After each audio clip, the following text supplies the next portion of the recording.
Mars 2020. Nous sommes dans le Grand Est, en plein cœur de la première épidémie de Covid-19. Les professionnels de la santé de la région vivent un véritable cauchemar. Jean-Jacques Herbstein, médecin généraliste et auteur du livre « Je ne pouvais pas les laisser mourir », a été en première ligne. J'ai commencé à voir mourir des gens et nos salles d'attente se sont transformées en tranchées. On a vu monter en puissance l'épidémie et on a vu mourir nos premiers patients. Enfin, moi, j'ai vu mourir mes premiers patients en respectant scrupuleusement la doxa gouvernementale, ce qui est devenu, après, de manière un peu ironique et un peu cynique, la règle des 4D, Doliprane, dodo, domicile, décès. On ne peut pas commencer à laisser mourir les gens sans bouger le petit doigt. On est quand même des généralistes. Ça fait 25 ans que je suis installé, ça fait 25 ans que mes patients me font confiance. Je ne peux pas non plus leur dire « restez chez vous et attendez que ça se passe ». Une nuit, l'après-midi, j'ai vu une jeune patiente de 40 ans, qui avait les symptômes du Covid. Alors moi, j'ai fait le réflexe, restez chez vous, ça va pas mieux, vous m'appelez, blablabla. Elle m'a chopé sur Messenger en disant, je vais pas bien. Il était minuit. J'ai dit, qu'est-ce qui se passe? Écoutez, j'ai du mal à respirer. Je lui ai demandé de compter sa fréquence respiratoire, qui était au-dessus de 30. Et là, je dis, oula, c'est pas bon, c'est au-dessus de 25, il faut faire le 15. Donc faites le 15 immédiatement et vous me tenez au courant. Donc elle a fait le 15. Et le retour du 15, c'était « restez chez vous ». Je pense qu'à ce moment-là, les services de réanimation étaient au bord de l'implosion. Alors je lui ai dit « restez chez vous, d'accord, alors des conseils, vous m'appelez si vraiment il y a quoi que ce soit qui tombe mal, mais je viens vous voir demain ». Et le lendemain, je suis allé la voir, je lui ai prescrit la prise en charge théorique à laquelle on avait pensé. Il y avait 4 trucs, il y avait l'azithromycine, un anticoagulant parce qu'on commençait à savoir qu'il y avait des caillots qui pouvaient se former, un médicament pour l'aider à respirer, et puis du zinc, parce que le zinc a des propriétés antivirales. 48 heures après, plus rien. Plus aucun symptôme. On dit, tiens, il se passe quelque chose, quoi. J'ai dû traiter 80 patients, et le constat était simple, 0 hospitalisation et 0 décès. Et mon ami Denis Gastaldi doit être à plus de 100. Enfin, on était 3 généralistes, on arrivait à pas loin de 200 patients traités par azithromycine avec des résultats qui étaient quand même drôlement encourageants. Et on a pu un décès et puis une hospitalisation. Le docteur Herbstein et ses collègues décident ensemble de publier une tribune dans l'Est républicain, un journal régional, dans le but de partager leurs observations prometteuses avec le plus grand nombre. Il y avait une urgence absolue. Enfin, les gens ils tombaient comme un gravelotte, ça mourait quand même un petit peu. On s'est rendu compte qu'on avait peut-être une solution. Pas la solution, mais une solution qui était devant nous. Donc on a été très prudents. Très prudents. Et c'est là que les problèmes sont arrivés. Le papier sort le dimanche de Pâques. Lundi de Pâques, c'est repris par le Parisien. Le mardi matin, 8h, coup de téléphone du président du Conseil de l'Ordre, en disant « Qu'est-ce que vous êtes en train de faire là ?» Et le président du Conseil de l'Ordre me dit « Maintenant, faites ce que vous voulez, mais vous arrêtez toute communication. » Malgré les vies sauvées, le docteur Herbstein se retrouve accusé par le Conseil de l'Ordre de ne pas avoir tenu compte des consignes gouvernementales. Le 9 juin 2020, malgré les résultats encourageants et l'efficacité observée de son protocole à base d'azithromycine et de zinc, la DGS, Direction Générale de la Santé, écrit un courrier à tous les médecins de France. Quand la DGS déconseille la prescription d'azithromycine, non seulement les prescripteurs comme nous ne comprennent pas, mais ce qui est terrible, c'est que le grand public ne comprend pas. Parce que le grand public qui a été traité par l'azithromycine avec succès, dit « Mais attendez, mais qu'est-ce qu'ils nous font là ?» Le 27 mars 2020, le gouvernement interdit aux médecins de ville de prescrire l'hydroxychloroquine. Le Haut Conseil exclut toute prescription dans la population générale ou pour des formes non sévères à ce stade, en l'absence, dit-il, de toute donnée probante. Faisons confiance à nos chercheurs. Sur la forme, je trouve ça scandaleux. On n'a pas à empêcher un médecin de prescrire un traitement, sauf si jamais il y a des preuves dans un sens de nocivité. C'est la première fois qu'on empêche un médecin de prescrire. Mais pas n'importe quel médecin, des généralistes. Parce qu'à l'hôpital, tout le monde a fait l'hydroxychloroquine.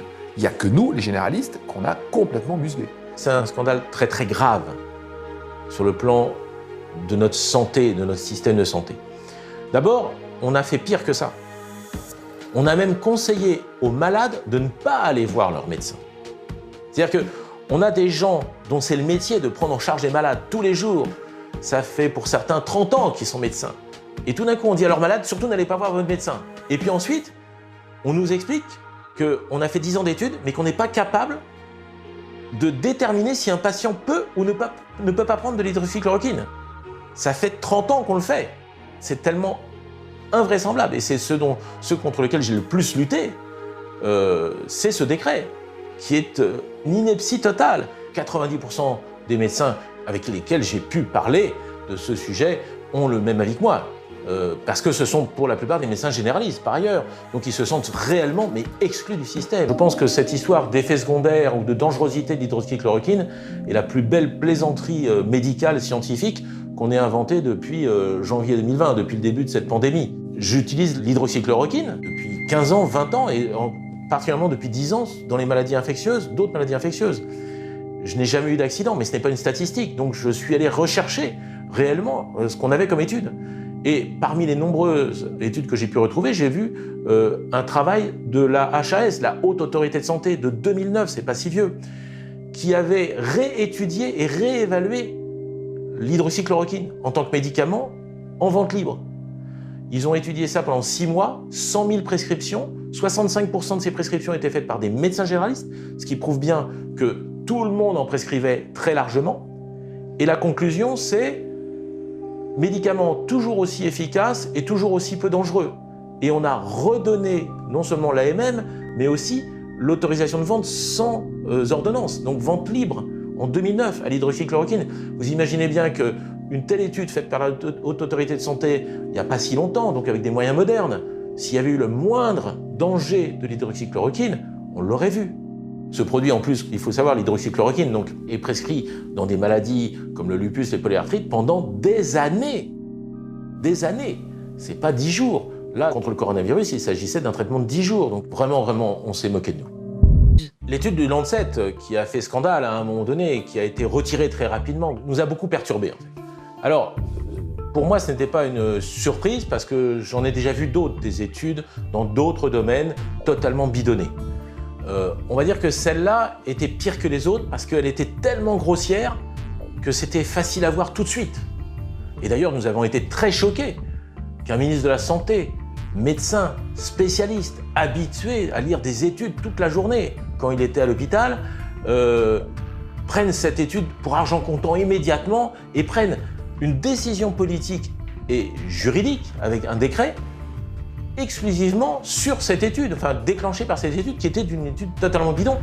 Les décisions précipitées d'Olivier Véran sont d'autant plus surprenantes que tout le monde sait, dans la communauté scientifique, que les études peuvent être manipulées par l'industrie pharmaceutique.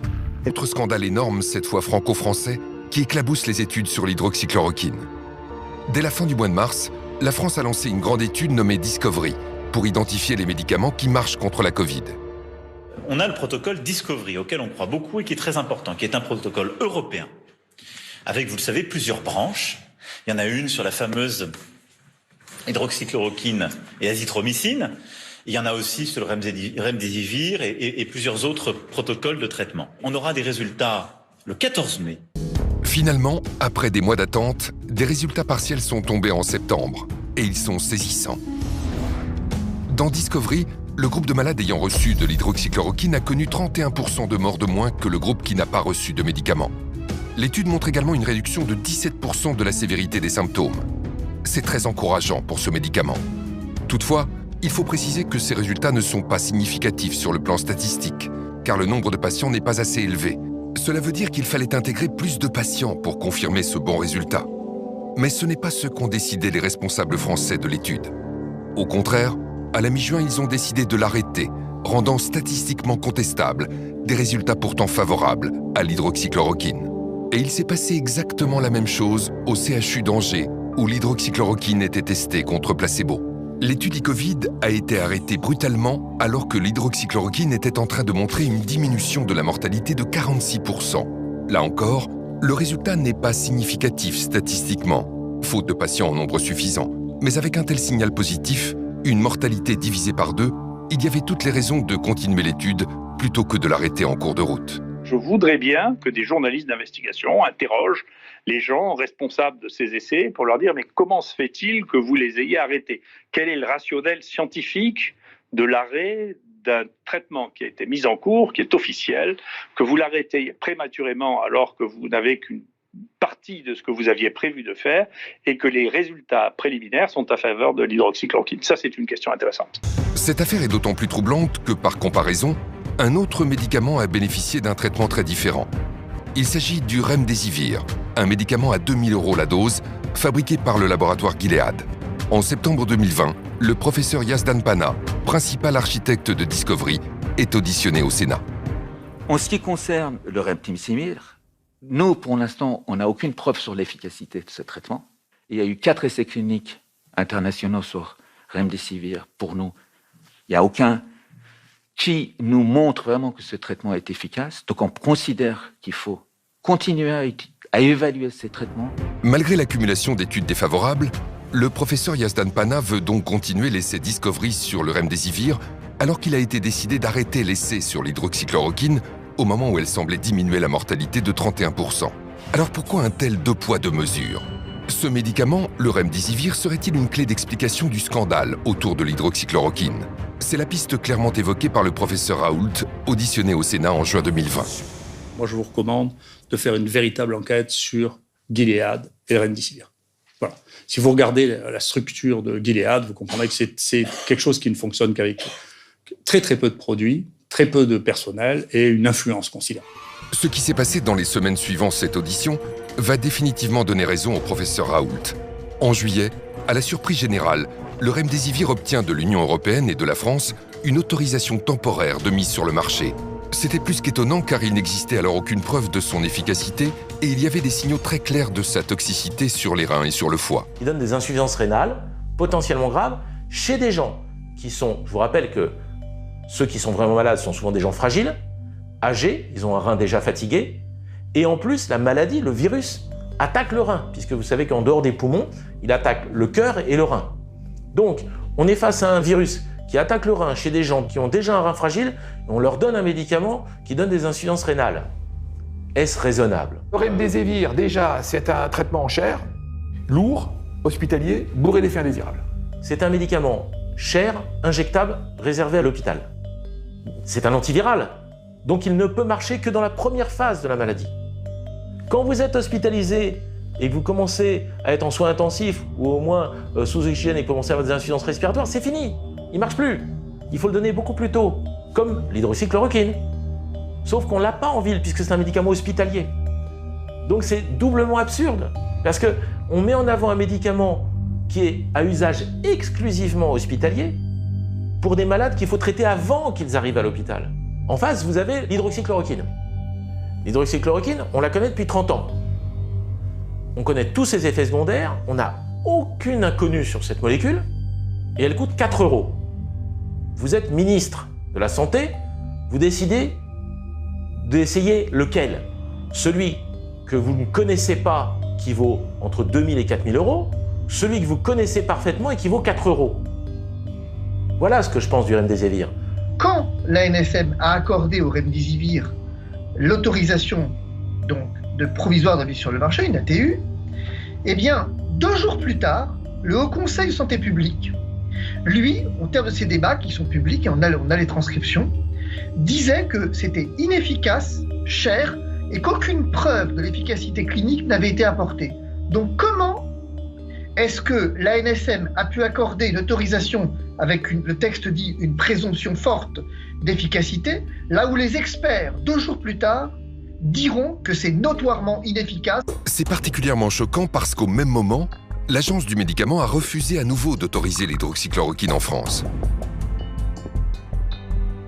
L'Agence du médicament refuse au professeur Raoult une recommandation temporaire d'utilisation de la chloroquine en disant « Écoutez, on ne peut pas, professeur, parce que, vous comprenez, 1, ça ne marche pas, 2, c'est dangereux.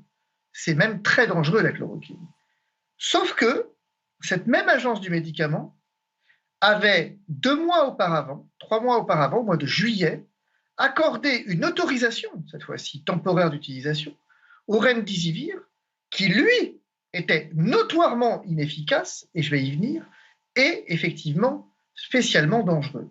Qu'est-ce que ça cache ? Qu'est-ce que ça cache ? Tous les scandales de santé publique commencent comme ça.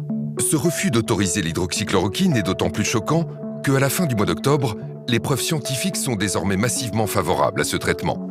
Sur 136 études réalisées sur ce médicament, les 3/4 concluent à son efficacité contre la Covid-19. Et quand l'hydroxychloroquine est donnée suffisamment tôt, comme le recommande le professeur Raoult, elle montre une efficacité dans 100% des études publiées. C'est pour cela que de très nombreux pays utilisent et recommandent ce médicament dans le monde entier. À l'automne 2020, 3 des plus grandes nations de la médecine recommandent officiellement l'hydroxychloroquine. La Chine, qui a inclus la chloroquine dans sa liste officielle des médicaments contre la Covid. La Russie, qui recommande l'hydroxychloroquine en traitement précoce. Et l'Inde, qui la recommande aussi à la fois en prévention et en traitement de la Covid-19. Mais peut-on avoir aujourd'hui un expert qui ne travaille pas pour un laboratoire? Parce que les laboratoires font systématiquement travailler les experts les plus connus. On a beaucoup critiqué les experts qui ont reçu de l'argent des laboratoires, de Gilead entre autres, mais de tous. Est-ce que vraiment ça les a influencés? Je ne sais pas. Je ne me permettrai pas de faire de procès d'intention. Mais il faut un contre-pouvoir. Et aujourd'hui, on a vu, avec cette crise du coronavirus, que le contre-pouvoir n'existait pas. On a vu que tout le monde allait dans le sens du plus riche, tout le monde allait dans le sens du médicament qui va rapporter le plus. Et c'est ça qui est gênant. Et on dit alors à qui on doit faire confiance? En effet, pendant que l'hydroxychloroquine était diabolisée, d'autres molécules efficaces ont été purement et simplement ignorées. C'est le cas de vieux médicaments qui ne sont plus sous brevet, comme la colchicine, l'ivermectine et la fluvoxamine. Tous les 3 ont fait la preuve de leur efficacité contre la Covid-19 dans des études contrôlées contre placebo, et pourtant les autorités et les médias restent silencieux, comme s'il n'y avait pas de place dans notre système médical pour les molécules qui ne rapportent plus rien aux laboratoires. Parmi les victimes de ce modèle économique, il n'y a pas que les vieux médicaments génériqués. Il y a aussi et surtout les molécules naturelles, comme les vitamines, les minéraux ou les plantes médicinales, dont l'efficacité peut pourtant être extraordinaire, sans le moindre effet indésirable. C'est le cas en particulier de la vitamine D, considérée par de nombreux scientifiques comme la vitamine de la décennie. Peu coûteuse, facile à prendre et sans effet secondaire, la vitamine D est au cœur de plus d'une quarantaine d'études scientifiques concluant à des résultats si spectaculaires pour lutter contre la Covid qu'on pourrait ne pas le croire. Comme vous allez le découvrir, la vitamine D en prévention permettrait de réduire de moitié le nombre d'infections au coronavirus. Mais ce n'est pas tout. La vitamine D en traitement aurait pu sauver la vie de milliers de malades hospitalisés.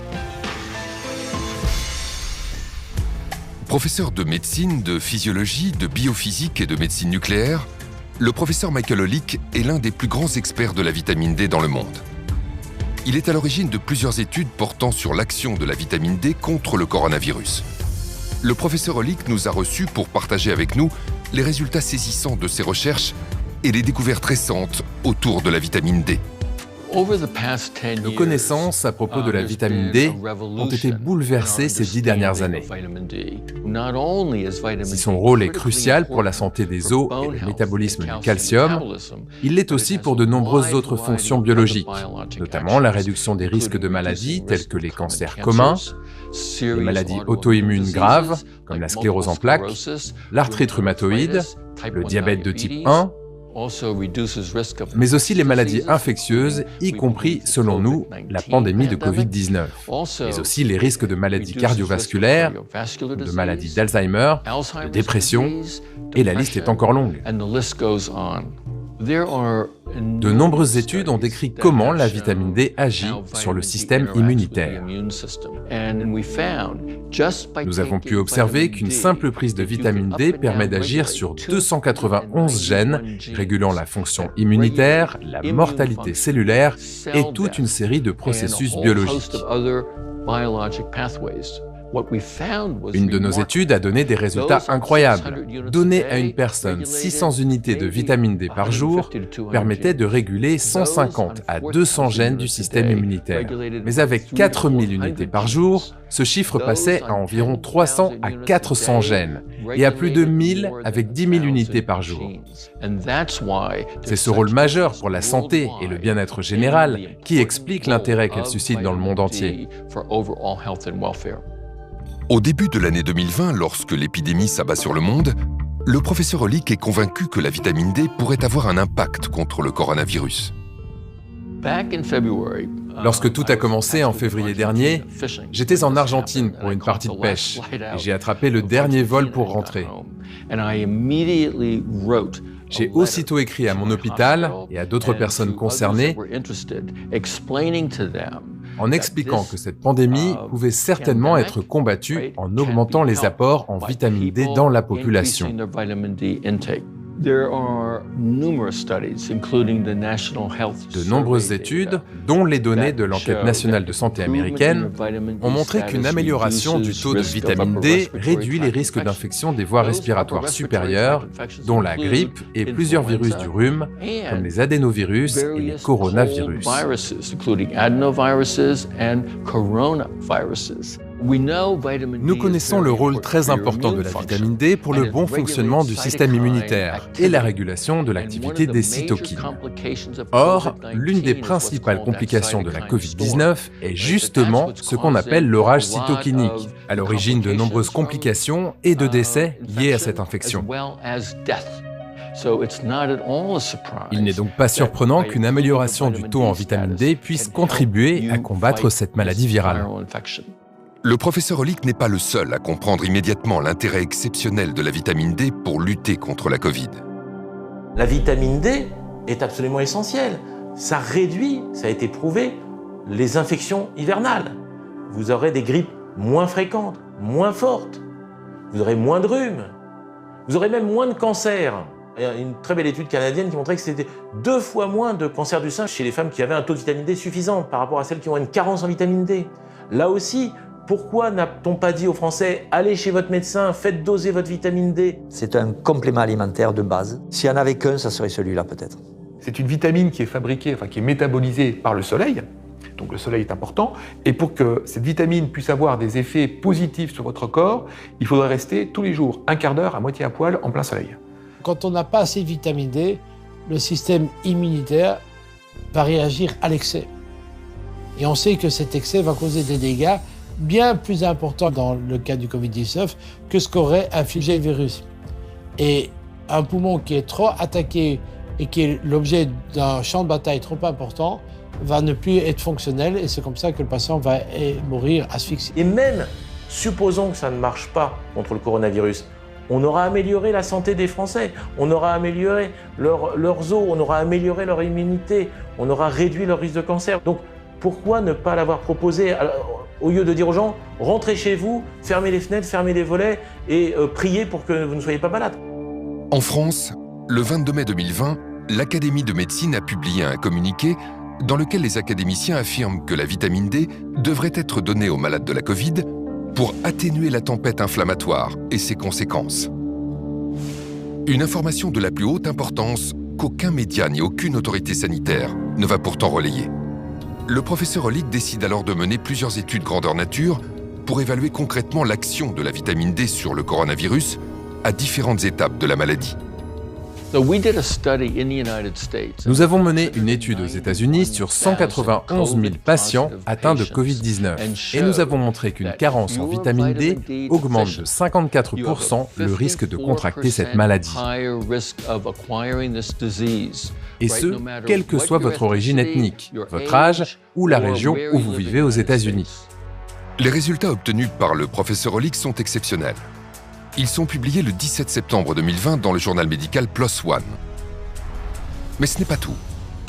Non seulement la vitamine D réduirait de moitié les infections, mais en plus elle réduirait drastiquement la gravité de la maladie.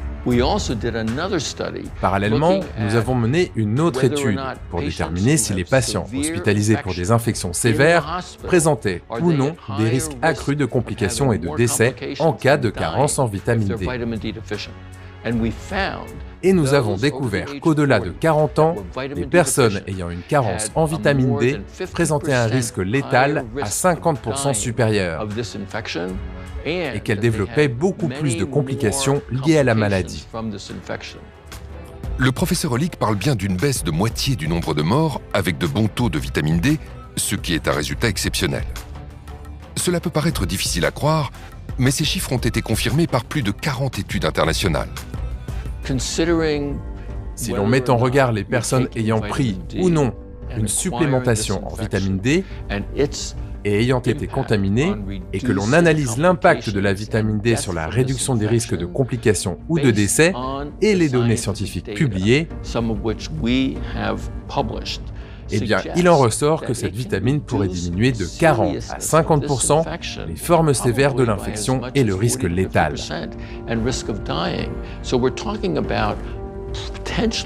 Je pense qu'on parle potentiellement de centaines ou de milliers de personnes qui auraient pu éviter l'hospitalisation, effectuer des séjours moins longs à l'hôpital et surtout éviter la complication ultime, à savoir la mort.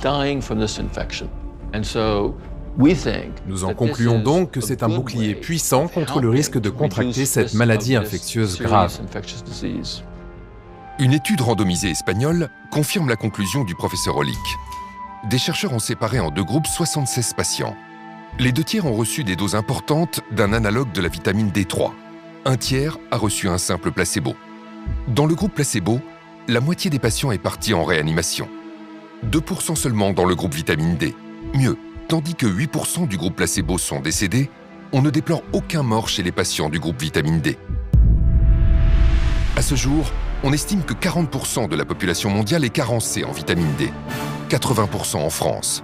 Parmi les plus touchés, les personnes âgées. Plusieurs études en France et dans le monde prouvent que la vitamine D réduit le risque d'infection et de décès. C'est ce qui a été observé dans un EHPAD frappé par le virus lors de la première vague. La vitamine D a protégé les malades. On a observé en fait que les résidents qui avaient été supplémentés en vitamine D récemment, en fait dans les 30 derniers jours avant l'infection, eh bien, avaient une survie qui était 90% supérieure aux résidents qui avaient reçu de la supplémentation en vitamine D plus ancienne. La vitamine D n'est pas le seul remède étrangement oublié face à la Covid-19. Pour se défendre efficacement contre cette maladie, notre corps a également besoin d'oligo-éléments. Parmi les plus importants, on trouve le zinc. Indispensable pour un bon fonctionnement du système immunitaire, le zinc a démontré une action incontestable pour enrayer le processus viral du coronavirus. C'est un oligo-élément qui est fondamental. Il intervient quand même dans 200 réactions chimiques dans le corps, en boostant les hormones, en boostant des enzymes. Donc c'est un truc qui est très important, le zinc. Le zinc est un métal indispensable pour que les cellules se divisent normalement. Donc, s'il n'y a pas de zinc, les cellules ne savent pas se diviser, on ne sait pas renouveler les cellules. Donc, le zinc est indispensable pour la cicatrisation, il est indispensable pour la régénération de l'intestin.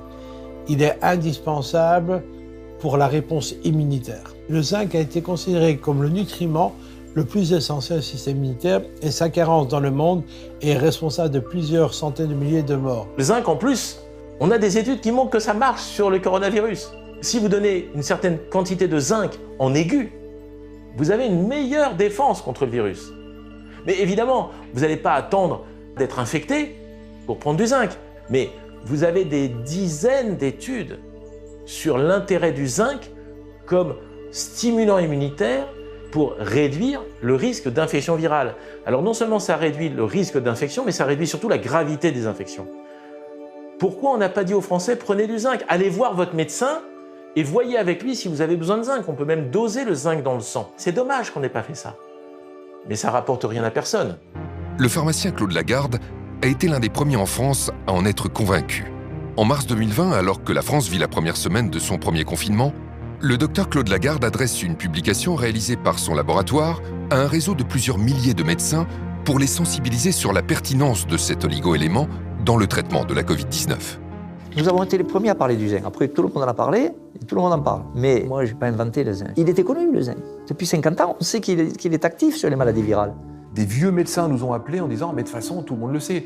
Avant, on prescrivait aux enfants des oligo-éléments, du zinc et du cuivre quand il y avait des infections virales. » On a tout de suite vu que les gens qui tombaient, qui étaient malades, étaient des potentiels carencés en zinc.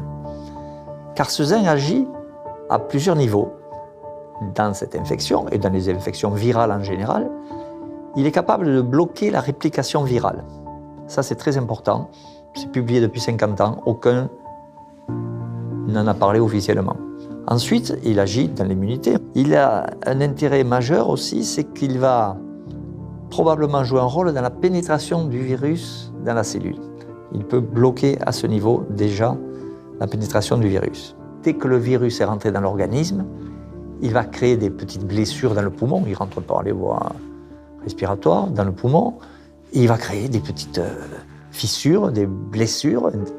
Et si on a suffisamment de zinc dans nos cellules de proximité, on va cicatriser, on va enrayer le processus en plus, puisqu'on bloque la réplication virale, et ça se termine. On a démontré que le zinc interfère avec la division du virus.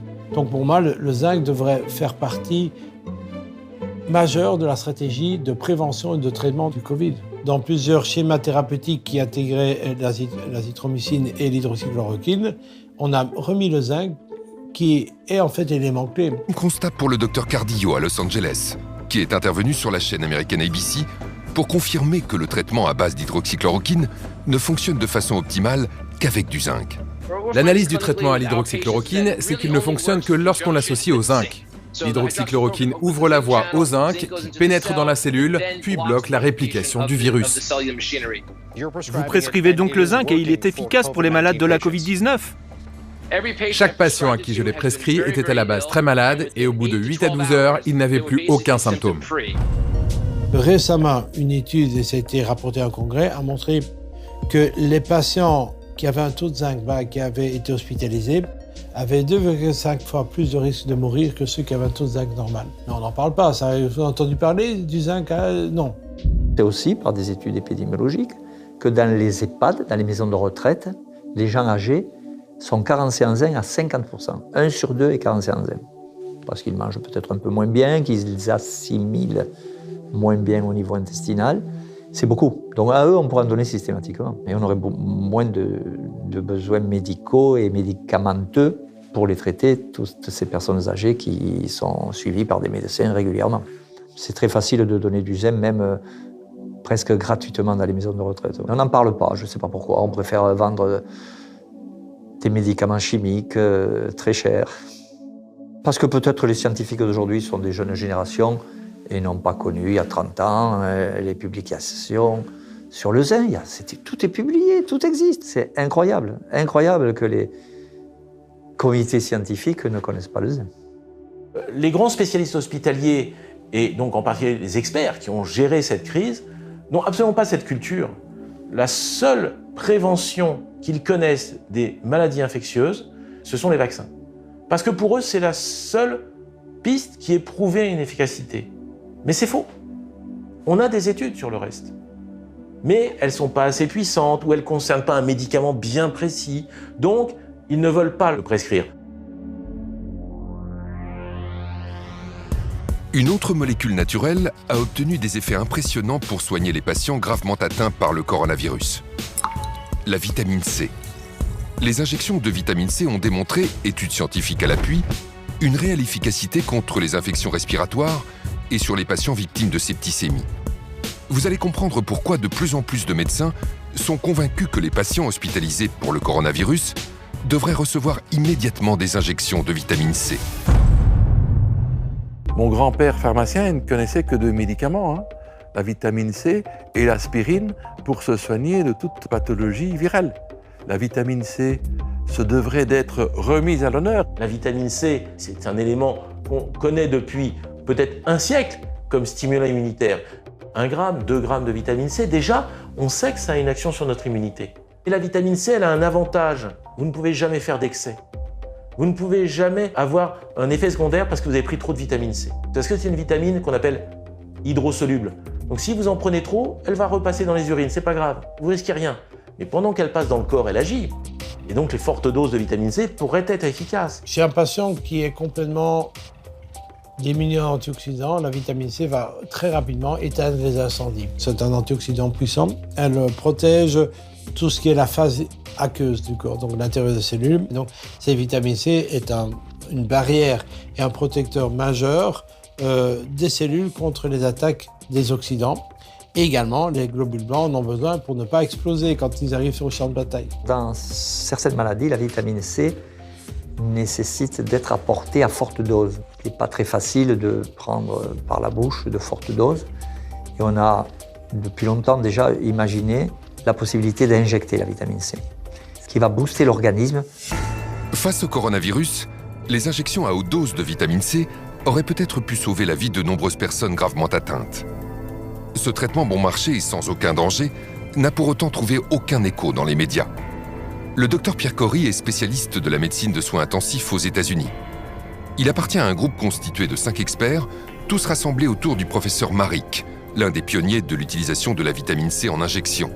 Le Dr Corey nous a reçus chez lui à Madison, dans le Wisconsin, pour nous raconter comment il a découvert ce traitement et pour partager avec nous les incroyables résultats des injections de vitamine C sur des patients admis en soins intensifs pour le coronavirus, et cela dans l'indifférence générale des autorités sanitaires. Le travail que j'ai fait avec la vitamine C, ou ce que j'appelle l'acide ascorbique, est basé sur la découverte qu'a faite mon ami et collègue le Dr Paul Marik. Des études déjà publiées avaient montré que des doses élevées d'acide ascorbique en intraveineuse seraient très bénéfiques pour traiter les patients atteints de choc septique. Il a essayé sur 2 patients extrêmement malades qui s'étaient présentés à son hôpital et il a décrit que leur état physiologique s'était amélioré de façon très soudaine et abrupte. Cela l'a donc fortement intéressé et il a mené une étude dans laquelle il a traité la 50aine de patients suivants qu'il a reçus qui souffraient d'infections sévères et il a remarqué à chaque fois que ces patients se rétablissaient du jour au lendemain. Il a donc publié son expérience avec ces 50 patients en la comparant avec les 50 patients qu'il avait traités avant eux, sans utiliser la vitamine C en intraveineuse. Et ce qu'il a montré, c'était une diminution spectaculaire du taux de mortalité.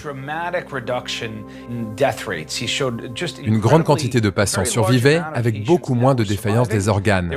Ils n'avaient pas d'insuffisance rénale, ils n'avaient pas besoin de dialyse.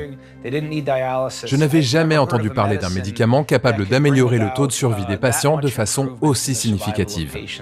Impressionné par les résultats obtenus par le Dr Marik, Pierre Corey décide d'appliquer son protocole. J'ai essayé cela sur un patient qui venait d'arriver dans mon unité de soins intensifs. Il était extrêmement malade, c'était un patient qui n'avait aucun système immunitaire. Comme il était en train de recevoir une transplantation de la moelle osseuse, il avait terminé toutes ses séances de chimiothérapie, il n'avait plus aucun globule blanc et son état se détériorait rapidement. Ce que j'ai vu avec cet homme, c'est qu'en l'espace de 2 ou 3 heures, son état s'est stabilisé. Et au bout de 6 heures environ, ses reins se sont remis à fonctionner, sa tension artérielle s'est normalisée, son état mental s'est amélioré, il a pu parler plus clairement. Quand je suis rentré chez moi ce soir-là, je n'arrêtais pas de penser à lui et à la puissance de ses réactions au traitement. Et quand je suis arrivé au travail le lendemain matin, il était en train de prendre son petit déjeuner en discutant avec sa femme et on s'apprêtait à le sortir des soins intensifs pour le ramener à l'étage où il était normalement. Et depuis ce moment-là, j'ai réalisé beaucoup de travaux dans ce domaine. J'ai mené ma propre étude et je dirais que ce que mon étude ajoute aux publications existantes, ce que j'ai découvert en utilisant cette approche dans mon propre service de soins intensifs, c'est que les effets de la vitamine C en intraveineuse et les réponses qu'elle produit dépendent entièrement du moment où elle est administrée. Il faut l'administrer très rapidement après l'arrivée du choc septique, de préférence aux urgences ou très tôt dans l'unité de soins intensifs. Fort des résultats spectaculaires obtenus avec la vitamine C sur des patients victimes d'un choc septique, les Dr Paul Marik et Pierre Corey vont appliquer leur protocole sur des malades atteints de la Covid-19. Les résultats obtenus confirment leurs prévisions. Puisque nous savons, et c'est la conviction que je partage avec mes collègues, que la vitamine C fonctionne dans les cas de choc septique ou de septicémie, devrions-nous en déduire qu'elle peut fonctionner aussi dans les cas de Covid ou de difficultés respiratoires liées à la Covid? Eh bien oui, absolument. Au stade où j'en suis aujourd'hui, nous avons déjà un essai randomisé contrôlé et un essai rétrospectif qui montrent tous les deux les effets très bénéfiques de la vitamine C à haute dose dans des cas d'insuffisance respiratoire liée à la Covid. Donc je ne comprends pas la décision de ne pas utiliser ce traitement. Il est sans danger, peu coûteux, de nombreuses données montrent qu'il fonctionne très bien sur les lésions pulmonaires comme les pneumonies ou le syndrome de détresse respiratoire aiguë, donc on devrait l'utiliser. L'efficacité des injections de vitamine C est observée aux 4 coins du monde. Pourtant, aussi incroyable que cela puisse paraître, certains médecins snobent ce puissant outil thérapeutique. Selon un article, on a estimé qu'entre 15 et 20% des médecins aux soins intensifs l'utilisaient. Pourquoi n'y en a-t-il pas plus? C'est une question à laquelle j'ai beaucoup réfléchi et à mon avis, il y a peut-être 3 raisons à cela. Premièrement, il s'agit d'une vitamine. Et par rapport aux vitamines, depuis longtemps, dans la médecine allopathique professionnelle, il y a un énorme parti pris contre les vitamines. Donc, en tant que médecin, promouvoir des vitamines est considéré comme non scientifique et inconvenant. Deuxièmement, il y a un malentendu au sujet de la nature du traitement. Il ne s'agit pas juste de donner quelques comprimés de vitamine C aux patients. Et troisièmement, il y a cette obsession de faire des essais randomisés contrôlés pour apporter apporter des preuves définitives. Et ce qui me tue vraiment, c'est que ces essais existent et démontrent que la vitamine C en intraveineuse a eu des effets bénéfiques sur le taux de survie. Et malgré cela, les médecins continuent de ne pas l'utiliser, parce que l'essai est trop modeste, parce qu'il faut en faire un plus grand, etc. Ce parti pris influence énormément la façon d'interpréter des données pourtant scientifiques. Si le zinc, la vitamine C ou encore la vitamine D ont démontré qu'ils étaient de réels traitements pour les malades du coronavirus, ils sont aussi, comme d'autres micronutriments essentiels, d'une incroyable efficacité en prévention pour améliorer nos défenses immunitaires. Car plus notre terrain est solide, moins le virus est dangereux. J'ai toujours aimé la formule de Béchamp, le microbe n'est rien, le terrain est tout. Il n'y a pas un exemple plus beau que la Covid-19 pour illustrer cette phrase. Parce que vous vous rendez compte quand même que le même virus va, chez certains, donner rien, aucun symptôme. Les gens font l'infection sans strictement aucun symptôme, ils ne le savent pas, et d'autres meurent. C'est le même virus. Donc on ne peut pas dire que la gravité est liée au virus. C'est pas possible, puisque si la gravité était liée au virus, tout le monde aurait une maladie grave. Vous voyez, je veux dire, plus ou moins, bien sûr, mais là, ça va de rien à la mort pour le même virus. Donc c'est bien une histoire de terrain. Le microbe n'est rien, le terrain est tout. Et donc, si on stimulait cette immunité de nos patients, est-ce qu'ils n'auraient pas des chances d'être moins malades? Mais à aucun moment, on a dit aux Français, stimulez votre immunité. L'absence de conseils préventifs est d'autant plus délétère que les confinements et la communication anxiogène des autorités ont impacté le moral de la population.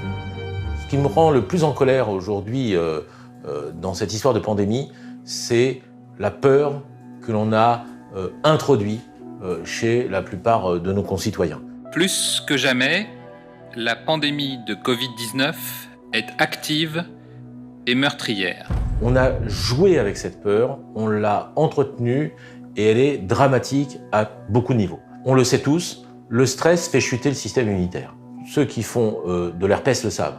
Un gros stress, le bouton d'herpès sort. Pourquoi un bouton d'herpès sort? Parce que le système immunitaire a chuté. C'est connu de tout le monde, c'est incontestable. Nos défenses naturelles qui ont besoin d'être remontées parce qu'on est en face d'un virus se trouvent être au contraire amenuisées, affaiblies par, je dirais, la sinistrose, le catastrophisme, la panique qui se retrouve sur toutes les chaînes de télé, dans tous les médias qui ne cherchent qu'à faire du sensationnalisme. On a vu celui que j'appelle le croque-mort officiel de la DGS, le professeur Solomon, qui venait tous les jours égrener ces chiffres quand même.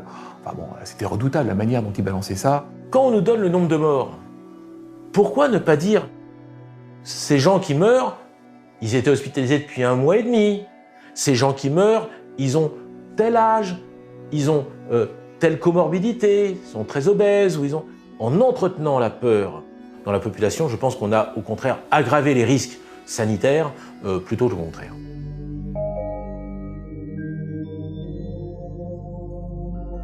Le stress est une agression psychologique, une peur, ou alors elle est chronique parce qu'on pense tous les jours à ce problème de virus. Et le stress met en branle des mécanismes de réponse aux agressions qui a tendance à nous carencer en certains micronutriments, en certaines molécules de la vie. Vous voyez ? Donc le stress concourt à nous carencer en magnésium, en zinc, en d'autres substances minérales essentiellement, mais il nous carence parce qu'il hyperconsomme certains nutriments. Donc si on n'a pas apporté l'équivalent tous les jours dans son alimentation, le stress va nous vider petit à petit de certaines réserves. Stress, isolement, manque de soleil, l'immunité de la population déjà fragilisée n'a en plus pas pu bénéficier de la part des autorités sanitaires de conseils avisés sur les gestes préventifs simples qui lui auraient permis d'optimiser ses défenses naturelles. Le professeur Toussaint l'a très clairement dit dans plusieurs de ses interventions. Interdire aux gens de sortir et leur interdire de faire du sport est une aberration scientifique. Parce qu'on réduit leur immunité alors que le sport augmente l'immunité. On a beaucoup d'exemples, mais il y a un qui m'a frappé le plus. C'est la petite femme âgée de 93 ans à Biarritz qui voulait se nager pour soigner son neuropathie, donc une maladie vraiment douloureuse des jambes, et qui a été empêchée par, je pense, 4 policiers d'aller nager. Donc ça, c'est une énorme absurdité. En plus, c'est contre-productif parce que le sport, ça renforce évidemment les défenses immunitaires. En conclusion, vraiment, je veux insister sur cette notion de diversité. Réellement, je crois qu'à la fois les décideurs, les experts, le grand public, mes confrères doivent comprendre que rien n'est plus riche que notre diversité et que la pensée unique n'a rien à faire en médecine. Et réellement, je crois au plus profond de moi que la pensée unique, c'est la mort, la diversité, c'est la vie. Donc je veux vraiment que tous ensemble, on choisisse la vie.